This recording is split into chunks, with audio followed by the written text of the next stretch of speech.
আপনারা জানেন দীর্ঘদিন বন্ধ থাকার পরে কিংবা একবিংশ শতকে স্বাধীনভাবে মুক্ত পরিবেশে ডাকসু নির্বাচন কখনোই হয়নি। আপনাদের নিরাপত্তা, শিক্ষার মান সহ ঢাকা বিশ্ববিদ্যালয়ের অতীত, ইতিহাস, ঐতিহ্যকে আরও সমৃদ্ধ করতে ডাকসুর মাধ্যমে আপনারা জোরালো ভূমিকা পালন করুন। দল থেকে আমাদের সবাইকে বলা হয়েছে যারা যারা প্রতিদ্বন্দ্বিতা করতে চান আপনারা মনোনয়নপত্র সংগ্রহ করুন। সাংবাদিকবৃন্দ ধন্যবাদ। আমার নাম মমিনুল ইসলাম জিশান। আমি বাংলাদেশ জাতীয়তাবাদী ছাত্র দলের থেকে একজন ভিপি প্রত্যাশী হয়ে মনোনয়ন ফর্ম সংগ্রহ করেছি। আমি ঢাকা বিশ্ববিদ্যালয়ের রাষ্ট্রবিজ্ঞান বিভাগের মাস্টার্সের একজন নিয়মিত শিক্ষার্থী।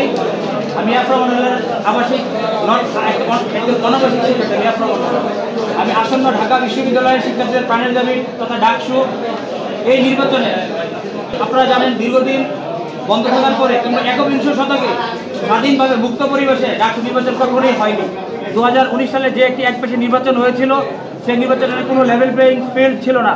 সেই নির্বাচনে বিরোধী পথের যারা ছিল তারা কেউ স্বাধীনভাবে ভোটাধিকার প্রয়োগ করতে পারেনি। আপনারা জানেন 2024-এর ছাত্র জনতার অভ্যুত্থানের মাধ্যমে বাংলাদেশের ছাত্র রাজনীতির যে ইতিবাচক ধারা সূচিত হয়েছে এবং ঢাকা বিশ্ববিদ্যালয়ের শিক্ষার্থীদের প্রাণের আকুতিকে ধারণ করে ঢাকা বিশ্ববিদ্যালয়ের সর্বোচ্চ অথরিটি তথা বিশ্ববিদ্যালয়ের উপাচার্য মহোদয় ডাকসু নির্বাচনের নীতিগত সিদ্ধান্ত নিয়েছেন এবং আমরা ইতিমধ্যে দৃশ্যমান অনেক অগ্রগতি দেখতে পাচ্ছি।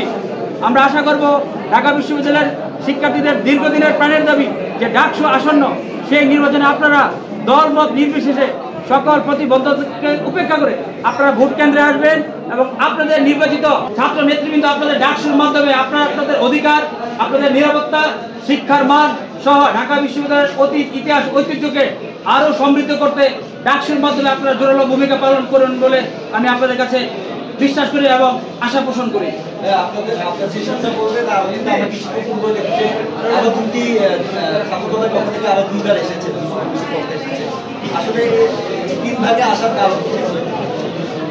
ধন্যবাদ। আমার বিশ্ববিদ্যালয়ে ভর্তি সেশন 9-10 সেশন, কিন্তু পরবর্তীতে আমি প্রায় 6 বার কারান্তরীণ হই এবং প্রায় 17 বারের মতো ছাত্রলীগের হামলা, নিপীড়ন, নির্যাতনে ঢাকা বিশ্ববিদ্যালয়ে আমি শিকার হই। আমি প্রায় 2 বছরের মতো কারান্তরীণ ছিলাম, দীর্ঘদিন গুম ছিলাম এবং অনেক দিন আমি রিমান্ডে অমানবিক নির্যাতনের শিকার হয়েছি। 2000 ডাকসু নির্বাচনকে কেন্দ্র করে ঢাকা বিশ্ববিদ্যালয়ের অথরিটি আমরা যাদের গ্যাপ ছিল তাদেরকে ভর্তির সুযোগ দিয়েছেন। সেজন্য আমরা ঢাকা বিশ্ববিদ্যালয় প্রশাসনকে আবারও সাধুবাদ এবং ধন্যবাদ জানাই।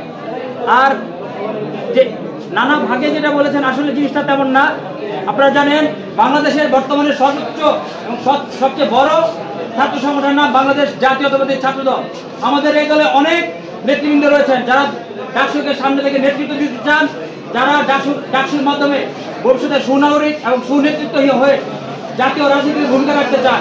আমাদের এখানে প্রতিদ্বন্দ্বিতা রয়েছে, আমাদের প্রতিদ্বন্দ্বিতা হওয়ার ইচ্ছা রয়েছে, কিন্তু আমাদের প্যানেলের বিষয়ে এখনো চূড়ান্ত কোনো সিদ্ধান্ত হয়নি। দল থেকে আমাদের সবাইকে বলা হয়েছে যারা যারা প্রতিদ্বন্দ্বিতা করতে চান আপনারা মনোনয়নপত্র সংগ্রহ করুন। আমরা দলের নীতিগত সিদ্ধান্তে এক হয়ে এবং আস্থা রেখে আমরা মনোনয়নপত্র সংগ্রহ করেছি।